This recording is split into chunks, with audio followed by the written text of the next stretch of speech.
Elon മസ്കും ട്രംപുമായുള്ള ബന്ധം ഉലച്ചിൽ സംഭവിച്ചിരിക്കുകയാണ്. ഒരു കാലത്ത് അവർ ഭയങ്കര സുഹൃത്തുക്കളും ഒക്കെ ആയിരുന്നല്ലോ. ഇപ്പം എന്തൊക്കെയോ പ്രശ്നങ്ങളിലേക്ക് കടക്കുകയാണ്. എന്താണ് ഒരു കിലുക്കത്തിൻ്റെ അത് ജഗതി പറയല്ലേ, ഞാനും അവനും അടിച്ചു പിരിഞ്ഞ് ചകട ഏതാണ്ട് അതേ അവസ്ഥയിലായി ഇപ്പോൾ ട്രംപ്. ഉറ്റ സുഹൃത്തുക്കളായിരുന്നു. പക്ഷേ എന്താണെന്നറിയില്ല, അദ്ദേഹത്തിൻ്റെ ബിസിനസ്സിൽ ശ്രദ്ധിക്കാൻ പറ്റുന്നില്ല. അയാൾ അടിസ്ഥാനപരമായി രണ്ടുപേരും ബിസിനസ്സുകാരാണല്ലോ. അപ്പോൾ അദ്ദേഹത്തിൻ്റെ ടെസ്ല എന്ന് പറയുന്ന അയാളുടെ ബിസിനസ് സാമ്രാജ്യത്തിനും അതോടൊപ്പം തന്നെ സ്പേസ് എക്സ് എന്ന് പറയുന്ന ബഹിരാകാശ ഏജൻസിക്കൊക്കെ വൻപൻ തിരിച്ചടിയാണ് സമീപകാലത്തൊക്കെ ഉണ്ടായത്. അപ്പോൾ മസ്ക് അദ്ദേഹത്തിൻ്റെ അത്തരം സ്ഥാപനങ്ങളിൽ നിന്ന് വിട്ടുനിന്ന് ട്രംപിൻ്റെ ഭരണകൂടത്തിൽ അദ്ദേഹത്തിൻ്റെ ചുമതല വഹിക്കുന്നത് കൊണ്ട് അദ്ദേഹത്തിന് പൂർണ്ണമായി ശ്രദ്ധ ചെലുത്താൻ പറ്റുന്നില്ല എന്ന തരത്തിലൊരു സ്വയം വിലയിരുത്തൽ കൊണ്ടാവാം അദ്ദേഹം ഇപ്പോൾ പിൻവാങ്ങിയെന്നാണ് നമ്മൾ അടിസ്ഥാനപരമായി മനസ്സിലാക്കേണ്ടത്. പക്ഷേ പോകുന്ന പോക്കിന് ട്രംപിനിട്ടൊരു കൊട്ടു കൊടുത്തിട്ടാണ് അദ്ദേഹം പോകുന്നത്. ഈ കഴിഞ്ഞ ദിവസം ട്രംപിനെതിരെ ആദ്യമായിട്ട്, അദ്ദേഹത്തിൻ്റെ ചരിത്രത്തിൽ തന്നെ ആദ്യമായിട്ടാണ് ട്രംപിനെ വിമർശിക്കുന്ന തരത്തിൽ മസ്ക് പ്രതികരിക്കുന്നത്. അതായത് ട്രംപ് ഭരണകൂടം ഈ കഴിഞ്ഞ ഇടയ്ക്ക് ഈ നികുതി ഘടന പരിഷ്കരിച്ചുകൊണ്ടുള്ള ബില്ല് പാസ്സാക്കിയിരുന്നു. പല രാജ്യങ്ങൾക്കും അധിക നികുതി ഏർപ്പെടുത്തുക. അപ്പോൾ ഇതിൻ്റെ അനന്തരഫലമായിട്ട് അവിടെ ധനക്കമ്മി വല്ലാണ്ടങ്ങ് കൂടി, ചെലവുകൾ വർദ്ധിച്ചു, ധനക്കമ്മി കൂടി. അപ്പോൾ ചില ബില്ലുകൾ, അതായത് നിയമങ്ങൾ, കാണുമ്പോൾ നല്ല ഭംഗിയുണ്ടാകും, എന്നാൽ അത് ഏതെങ്കിലും തരത്തിൽ വരുമാനം ചെലവ് കൂട്ടുന്നത് ഒന്നെങ്കിൽ അത് കാണാൻ നല്ല ഭംഗിയുള്ളതാകും, അല്ലെങ്കിൽ ചെലവ് കൂട്ടുന്നതാകും. ഇത് രണ്ടും കൂടി ഒരുമിച്ചുണ്ടാകില്ല എന്ന തരത്തിൽ അദ്ദേഹം പ്രതികരണം നടത്തിയിരുന്നു കഴിഞ്ഞ ദിവസം. അത് ട്രംപിൻ്റെ നയങ്ങളെ വിമർശിക്കുന്ന തരത്തിലായിരുന്നു. ഇതിന് പിന്നാലെയാണ് അദ്ദേഹം ഇപ്പോൾ അദ്ദേഹത്തിൻ്റെ ചുമതല ഒഴിഞ്ഞേക്കുന്നത്. ഇലോൺ മസ്കിന് ട്രംപ് ഭരണകൂടത്തിൽ ഡോജ് എന്നൊരു സംവിധാനത്തിൻ്റെ ചുമതലയായിരുന്നു. അതിൻ്റെ ഫുൾ ഫോം ഇങ്ങനെയാണ്: ഡിപ്പാർട്ട്മെൻറ്റ് ഓഫ് ഗവൺമെൻറ് എഫിഷ്യൻസി. അതായത് സർക്കാർ വകുപ്പുകളുടെ കാര്യക്ഷമത ഉറപ്പുവരുത്തുക എന്നുള്ളതായിരുന്നു മസ്കിൻ്റെ ചുമതല.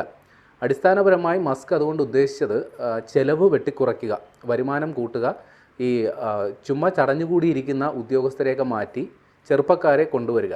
അപ്പോൾ അദ്ദേഹം അതിന് വേണ്ടിയിട്ട് ഒരു സ്കീം തന്നെ അവിടെ നടപ്പിലാക്കി. അതിൻ്റെ ഫലമായിട്ട് പല സർക്കാർ വകുപ്പുകളിലും കുറഞ്ഞ ശമ്പളത്തിൽ പണിയെടുക്കുന്ന, കൂടുതൽ സമയം, അതായത് ഒരാഴ്ച 80 മണിക്കൂറൊക്കെ പണിയെടുക്കണമെന്നാണ് മസ്ക് നിഷ്കർഷിച്ചിരുന്നത്. അപ്പോൾ ഇങ്ങനെ കുറേയധികം ചെറുപ്പക്കാരെ തൻ്റെ വകുപ്പിൻ്റെ കീഴിൽ ട്രംപ് ഭരണകൂടത്തിൽ അദ്ദേഹം കൊണ്ടുവന്നു. ഇതിൻ്റെ ഫലമായിട്ട് കുറേയധികം ജീവനക്കാരെ അവിടുന്ന് പറഞ്ഞു വിടുകയും കുറേ പേരെ തരം താഴ്ത്തുകയും ചെയ്തു. ഇപ്പോൾ ഇന്ത്യയിലൊക്കെ സംബന്ധിച്ച് ഒരു സർക്കാർ ജീവനക്കാരനെ അങ്ങനെ പെട്ടെന്നൊന്നും പുറത്താക്കാൻ പറ്റില്ല. പക്ഷേ അവിടെ മിക്കതും കോൺട്രാക്റ്റാണ് പലരുടെയും, അതായത് ഫയർ ചെയ്യുക എന്നാണ് പറയുക, ഹയർ ആൻഡ് ഫയർ. അപ്പോൾ അങ്ങനെ പലരെയും തൊഴിൽ നിന്ന് ഒഴിവാക്കി വിട്ടു. അപ്പോൾ ഇങ്ങനെ ഒഴിവാക്കപ്പെട്ടവരെല്ലാം ഈ പറയുന്ന മസ്കിനെതിരെ പലയിടത്തും കേസ് ഫയൽ ചെയ്തിട്ടുണ്ട്. മസ്ക് ഈ ജീവനക്കാർക്കെതിരെ നടപടിയെടുക്കുന്നതിൻ്റെ ഭാഗമായി പലരുടെയും സ്വകാര്യ വിവരങ്ങളടക്കം ശേഖരിച്ചിരുന്നു. അപ്പോൾ ഇതിനെതിരെ ഇവരൊരു കേസ് ഫയൽ ചെയ്യുകയും ഒരു ജില്ലാ ജഡ്ജി ഇക്കാര്യത്തിൽ മസ്കിനെതിരെ കേസെടുക്കാം എന്നൊരു നിർദ്ദേശം കഴിഞ്ഞ ദിവസം ഒരു അഭിപ്രായം പറയുകയും ചെയ്തിരുന്നു. അങ്ങനെ മസ്കിന് വലിയൊരു തിരിച്ചടി ഉണ്ടായിരുന്നു. മസ്ക് സ്വയം വിലയിരുത്തിയത് വിപ്പിംഗ് ബോയ് എന്നാണ്. അതായത് ഈ കൊട്ടാരങ്ങളിൽ ഈ കുറ്റം ചെയ്തവരെ കൊണ്ടുവരുമ്പോൾ ചാട്ടവാറിനടിക്കാൻ ഒരാളുണ്ടാവുമല്ലോ, അതേപോലെ ഇത്തരക്കാരെ ശിക്ഷിക്കാനായിട്ടുള്ള ഒരു ശിക്ഷാ ഉപാധിയായിട്ട് താൻ മാറിയെന്ന് സ്വയം വിലയിരുത്തിയിരുന്നു. അതുമാത്രമല്ല, ഇദ്ദേഹത്തിന് ചുമതല കൊടുത്ത ഈ ഡോജ് എന്ന സംവിധാനം, ഈ കാര്യക്ഷമത ഉറപ്പുവരുത്താനായിട്ട് സ്ഥാപിതമായ ഒരു സംവിധാനം, അത് അതിൻ്റെ ലക്ഷ്യങ്ങൾ നേടിയോ എന്നുള്ള കാര്യത്തിൽ സംശയമുണ്ടെന്നും മസ്ക് സ്വയം വിലയിരുത്തിയിരുന്നു. അതുകൂടാതെ ഞാൻ നേരത്തെ പറഞ്ഞ പോലെ ഇദ്ദേഹത്തിൻ്റെ ഈ ബിസിനസ്, അടിസ്ഥാനപരമായി മസ്ക് ഒരു ബിസിനസ്സുകാരനാണ്. അദ്ദേഹത്തിൻ്റെ ടെസ്ല എന്ന് പറയുന്ന ഒരു വലിയൊരു ബിസിനസ് സാമ്രാജ്യമുണ്ട്. ഏറ്റവും അത്യാധുനിക കാറുകളടക്കം നിർമ്മിക്കുന്ന ഒരു സ്ഥാപനമാണ്. അതിൻ്റെ ഓഹരികളെല്ലാം വല്ലാണ്ട് കീഴ്പോട്ട് പോയിരുന്നു. അത് വിപണിയിലുണ്ടായ ചില തിരിച്ചടികളുടെ ഭാഗമായിട്ടാണ്. അതായത് ട്രംപ് ഭരണകൂടത്തിൻ്റെ നേരത്തെ പറഞ്ഞ പോലെ നികുതി ഘടന പരിഷ്കരണത്തിൻ്റെയൊക്കെ നടപടികളുടെ ഭാഗമായിട്ടാണ് അങ്ങനെ ഉണ്ടായത്. അതുകൂടാതെ ഈ സ്പേസ് എക്സ് എന്ന് പറയുന്ന അദ്ദേഹത്തിൻ്റെ ഒരു ബഹിരാകാശ ഏജൻസി ഉണ്ട്. അതായത് നാസയ്ക്ക് ബദലായിട്ട് പോലും അമേരിക്കയിൽ പ്രവർത്തിക്കുന്ന ഒരു വലിയൊരു സാമ്രാജ്യമാണ്.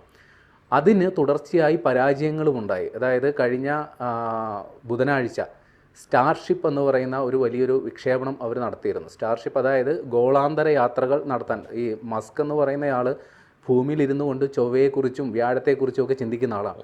അപ്പോൾ അത്തരം യാത്രകൾക്ക് പര്യാപ്തമായ ഒരു ബഹിരാകാശ പേടകമാണ് ഈ സ്പേസ് എക്സിൻ്റെ സ്റ്റാർഷിപ്പ് എന്ന് പറയുന്നത്. ഭീമാകാരമായൊരു റോക്കറ്റാണ്. പക്ഷേ ആ റോക്കറ്റ് അതിൻ്റെ 9ാമത് പരീക്ഷണ വിക്ഷേപം, പരീക്ഷണങ്ങൾ 8 എണ്ണം നടത്തി കഴിഞ്ഞു. അതിൽ ചിലതൊക്കെ ഭാഗികമായി വിജയിച്ചു, ചിലതൊക്കെ പരാജയപ്പെട്ടു. 9ാമത്തെ വിക്ഷേപണവും കഴിഞ്ഞ ബുധനാഴ്ച നടന്നു. അതും പരാജയപ്പെട്ട് ആ പേടകം തകർന്നടിഞ്ഞ് ഇന്ത്യൻ മഹാസമുദ്രത്തിൽ പതിക്കുകയും ചെയ്തു. അങ്ങനെ വ്യക്തിപരമായി അദ്ദേഹത്തിന് ഒരുപാട് പ്രശ്നങ്ങൾ നേരിടുന്നുണ്ട്. അതിനിടയിലാണ് ഈ സർക്കാർ ഏജൻസിയിൽ പ്രവർത്തിക്കുന്നത്. അപ്പോൾ അദ്ദേഹം ചിന്തിച്ചിട്ടുണ്ടാവാം, ഇങ്ങനെ നിന്ന് സ്വയം വിമർശനങ്ങൾക്ക് ഇരയാകുന്നു, തൻ്റെ ബിസിനസ് ശ്രദ്ധിക്കാൻ പറ്റുന്നില്ല, അതുകൊണ്ട് ഇനി തൽക്കാലം അവിടെ നിന്ന് വിട്ടു നിൽക്കാം എന്ന് കരുതിയിട്ടുണ്ടാവണം. പക്ഷേ അടിസ്ഥാനപരമായി ഇങ്ങനെ ഒരു ചിന്തയ്ക്കപ്പുറം ട്രംപിൻ്റെ നയങ്ങളിൽ അദ്ദേഹത്തിന് കൃത്യമായ വിയോജിപ്പുണ്ട്. ആ വിയോജിപ്പും ഈ ഒരു തീരുമാനത്തിൽ പ്രതിഫലിച്ചിട്ടുമുണ്ട്. അപ്പോൾ ഇനി അങ്ങോട്ട് ഉള്ള മുന്നോട്ടുള്ള നടപടികൾ ഏത് തരത്തിലായിരിക്കും? അതായത് ട്രംപും ഇലോൺ മസ്കും അടിസ്ഥാനപരമായി രണ്ടും ബിസിനസ്സുകാരാണ്, പരസ്പരം സഹകരിച്ചിരുന്ന ആൾക്കാരാണ്. അതുകൊണ്ട് തന്നെ ഏതെങ്കിലും തരത്തിൽ ട്രംപ് ഒരു പ്രതികാര നടപടിക്ക് പോകാനുള്ള സാധ്യത വളരെ കുറവാണ്. അതുമാത്രമല്ല, ഇവർ തമ്മിലുള്ള സൗഹൃദത്തിൻ്റെ ഒരു കണക്കെടുത്തു കഴിഞ്ഞാൽ ഈ ട്രംപ് അടിസ്ഥാനപരമായി വലിയൊരു കോടീശ്വരനാണ്. എന്നിട്ട് പോലും അദ്ദേഹത്തിൻ്റെ ഈ 2024 തെരഞ്ഞെടുപ്പിന് ചുക്കാൻ പിടിച്ച ആൾ കൂടിയാണ് ഈ ഇലോൺ മസ്ക്. ഏതാണ്ട് 288 മില്യൺ അമേരിക്കൻ ഡോളർ ട്രംപിന് വേണ്ടി ചെലവഴിച്ച ആളാണ്. ട്രംപിന് വേണ്ടി വലിയ പ്രചാരണ പ്രവർത്തനങ്ങൾ നടത്തുകയും വലിയ രീതിയിൽ, അതായത് ട്രംപ് വന്നാലേ അമേരിക്ക രക്ഷപ്പെടൂ എന്ന തരത്തിൽ നേരത്തെ ഉണ്ടായിരുന്ന പ്രസിഡന്റ് അയാളുടെ ദുർബലനാണ് എന്ന് വരുത്തി തീർക്കാൻ അദ്ദേഹത്തിന് ശാരീരികമായ ഒരുപാട് അവശതകൾ ഉണ്ടായിരുന്നു, ഓർമ്മക്കുറവിൻ്റെ പ്രശ്നങ്ങളുണ്ടായിരുന്നു. അപ്പോൾ ട്രംപിനൊപ്പം അദ്ദേഹത്തെ അധിക്ഷേപിക്കുന്ന തരത്തിൽ പ്രചാരണം നടത്താൻ മുന്നിൽ നിന്ന ആൾ കൂടിയാണ് മസ്ക്. അപ്പോൾ ഇതിന് ശേഷം ട്രംപ് അധികാരത്തിൽ വന്നപ്പോൾ തൻ്റെ വിജയത്തിൻ്റെ ക്രെഡിറ്റ് ഇലോൺ മസ്കിന് കൊടുക്കാനും ട്രംപ് മറന്നിട്ടില്ല. എ സ്റ്റാർ ഈസ് ബോൺ, അതായത് ഒരു നക്ഷത്രം, ഒരു താരം, ഒരു സൂപ്പർ താരം ഇവിടെ അവതരിച്ചു കഴിഞ്ഞു. അതായത് അമേരിക്ക പോലൊരു രാജ്യത്തിൽ ഒരു കിങ് മേക്കർ ആയി ഇലോൺ മസ്കിനെ വിലയിരുത്തിയ ആൾ കൂടിയാണ് ട്രംപ്. പക്ഷേ അതിനുശേഷം ഉണ്ടായ പ്രശ്നങ്ങൾ. പക്ഷേ ഒന്നുകൂടിയുണ്ട്, ഈ ട്രംപിന് അധികാരത്തിലേക്കാൻ മസ്ക് പണിയെടുത്തതിന് ഒരുപാട് പ്രതിഫലവും അയാൾക്ക് കിട്ടി. അതായത് ഈ ടെസ്ല എന്ന് പറയുന്ന കമ്പനി അത് ഇന്ത്യയിലോട്ടൊന്നും അങ്ങനെ വന്നിട്ടില്ല. പക്ഷേ ട്രംപ് അധികാരമേറ്റതിന് ശേഷം ടെസ്ലയുടെ ഡീലർഷിപ്പ് ഇന്ത്യ അടക്കമുള്ള രാജ്യങ്ങളിലേക്കൊക്കെ എത്തിക്കാനായിട്ട് മസ്കിന് സാധിച്ചിട്ടുണ്ട്. അപ്പോൾ വ്യക്തിപരമായി അദ്ദേഹത്തിൻ്റെ ബിസിനസ് താല്പര്യങ്ങൾക്കൊക്കെ ട്രംപ് അധികാരത്തിൽ വന്നത് ഗുണം ചെയ്തിട്ടുണ്ട്. ചിലപ്പോൾ ഇനി കൂടെ നിന്നാൽ ചിലപ്പോൾ ഇനിയും തിരിച്ചടി ഉണ്ടാക്കാം എന്ന് മസ്ക് ഭയന്നിട്ടുണ്ടാകണം. അതുകൊണ്ടായിരിക്കണം ഇപ്പോൾ വേർപിരിയുന്നത്. ഈ ട്രംപിൻ്റെ ഇപ്പോഴത്തെ ഇത്തരം നടപടികളൊക്കെ തന്നെ ഒരുപാട് പേർക്ക് അസ്വസ്ഥത മറ്റ് ലോകരാജ്യങ്ങൾക്കെല്ലാം ഉണ്ടാക്കുന്നുണ്ട്. ഈ വിഷയത്തിൽ മാത്രമല്ല, എന്താണ് ട്രംപ് ഇങ്ങനെ ആയി മാറുന്നത്? അദ്ദേഹത്തിന് അതായത് ഒരു ആലോചനയില്ലാതെ നടത്തുന്ന പ്രസ്താവനകളും നടപടികളും അതിൻ്റെ അനന്തരഫലം തന്നെയാണ് ഇതുണ്ടായേക്കുന്നത്. നേരത്തെ പറഞ്ഞല്ലോ, ഈ നികുതി ഘടനാ പരിഷ്കരണത്തിലെ അതൃപ്തിയാണ് ഇപ്പോൾ എലോൺ മസ്ക് കളഞ്ഞിട്ട് പോകാൻ കാരണം. അപ്പോൾ അദ്ദേഹം ഇപ്പോൾ ചൈനയ്ക്കെതിരെ ഏർപ്പെടുത്തിയ നികുതിയാണ് ഏറ്റവും വലിയ വിവാദമായത്. മുൻപും ചൈനയുമായിട്ടുള്ള വ്യാപാര യുദ്ധം അമേരിക്ക നടത്തിയിട്ട് അത് ലക്ഷ്യം കാണാതെ പോയത്. താൽക്കാലികമായി സമ്മർദ്ദം ഉണ്ടാക്കാൻ പറ്റിയിരുന്നില്ല. ഇത്തവണയും അതേപോലെ വലിയ രീതിയിലൊരു നികുതി പ്രഖ്യാപനം ചൈനയ്ക്കെതിരെ നടത്തുകയും പിന്നീട് അത് പിൻവലിക്കുകയും ചെയ്തു വന്നിട്ടുണ്ട്. പക്ഷേ അതിൻ്റെ ആഘാതം അമേരിക്കൻ സാമ്പത്തിക ഘടനയ്ക്ക് വല്ലാത്ത രീതിയിൽ ഉണ്ടാക്കിയിട്ടുണ്ട്. പ്രത്യേകിച്ച് ഇലോൺ മസ്കിൻ്റെ വ്യവസായ സംരംഭങ്ങൾ അത് വലിയ രീതിയിൽ ബാധിച്ചിരുന്നു. കാരണം അടിസ്ഥാനപരമായി ഈ അമേരിക്കയിൽ നടക്കുന്ന എല്ലാ ഉൽപ്പാദനങ്ങളുടെയും അസംസ്കൃത വസ്തുക്കൾ മിക്കതും എത്തുന്നത് ചൈനയിൽ നിന്നാണ്. അതുകൊണ്ട് ചൈനയെ അധികം അങ്ങ് വെറുപ്പിച്ച് നിർത്തുക എന്ന് പറയുന്നത് അമേരിക്കയ്ക്ക് അത്ര ഗുണം ചെയ്യില്ല. അപ്പോൾ അത് ആലോചിക്കാതെയാണ് ട്രംപ് ഇത്തരം നടപടികളുമായിട്ട് മുന്നോട്ട് പോയത്. അതിപ്പോൾ ഇലോൺ മസ്കും അത് തിരിച്ചറിഞ്ഞു എന്നുള്ളതാണ് വാസ്തവം.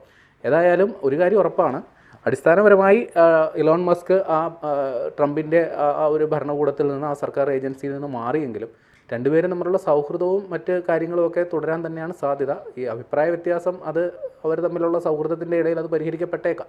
കൂടുതൽ വാർത്തകളും വിശേഷങ്ങളും നിങ്ങളിലേക്ക് എത്താൻ ABC മലയാളം സബ്സ്ക്രൈബ് ചെയ്യുക, ബെൽ ബട്ടണും അമർത്തുക.